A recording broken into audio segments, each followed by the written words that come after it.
Bride Anu ജോർജിൻ്റെ wedding gown സ്റ്റോറിയാണ്. ഒരു ഐഡിയയും ഇല്ലാതെ വെഡ്ഡിംഗ് ഗൗണിന് ജസ്റ്റ് 1 മന്ത് മുന്നെയാണ് അനു നമ്മളെ അബ്രോഡിൽ നിന്ന് കണക്ട് ചെയ്തത്. ഇനീഷ്യൽ ഡിസ്കഷൻ എല്ലാം ത്രൂ ഓൺലൈൻ തന്നെയായിരുന്നു.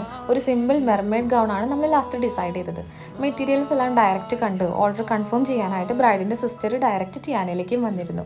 ദെൻ നമ്മൾ വർക്ക് സ്റ്റാർട്ട് ചെയ്തു. നമ്മുടെ കൂടുതൽ കസ്റ്റമേഴ്സും എബ്രോഡ് ആയതുകൊണ്ട് ഒരു മിസ്കമ്മ്യൂണിക്കേഷൻ വരാതിരിക്കാൻ പ്രോഗ്രസ് സ്റ്റേജസിലെല്ലാം തന്നെ നമ്മൾ അപ്ഡേറ്റ്സ് കൊടുക്കാറുണ്ട്. ബ്രൈഡ് അനുവിന് ഒരു ടെൻഷനും ഇല്ലാത്തൊരു കസ്റ്റമർ ആയിരുന്നു. ആളുടെ ആകെയുള്ളൊരു കൺസേൺ യൂസ് ചെയ്യുന്ന ഫ്ലോറൽ ആപ്ലിക്സ് ഒരുപാട് ബിഗ് സൈസിലോട്ടായി പോകരുത് എന്നുള്ളതായിരുന്നു. അങ്ങനെ ഫിക്സ് ചെയ്ത ആപ്ലിക്ക് ഹാൻഡ് വർക്ക് മിക്സ് ചെയ്തിട്ടാണ് നമ്മൾ ഗൗൺ ഫിനിഷ് ചെയ്തിരിക്കുന്നത്. ട്രയലിൽ വന്നപ്പോൾ ഗൗണിൽ ഓൾട്രേഷൻസ് ഒന്നും ഉണ്ടായിരുന്നില്ല. എങ്കിലും നെക്ക് പോർഷൻ കുറച്ചുകൂടെ ഹെവി ആക്കണം എന്നൊരു സജഷൻ ബ്രൈഡിൻ്റെ ഫാമിലിയുടെ ഭാഗത്തുനിന്ന് വന്നിരുന്നു. അങ്ങനെ കുറച്ചുകൂടെ ആപ്ലിക് വർക്ക്സ് എല്ലാം ആഡ് ചെയ്ത് നെക്ക് നമ്മൾ പറഞ്ഞ പോലെ തന്നെ സെറ്റ് ചെയ്തിട്ടുണ്ട്. അങ്ങനെ സെക്കൻഡ് ട്രയലിൽ എല്ലാം ഓക്കെ ആയിരുന്നു. നമുക്ക് അതിൻ്റെ ഫൈനൽ ലുക്ക് നോക്കാം.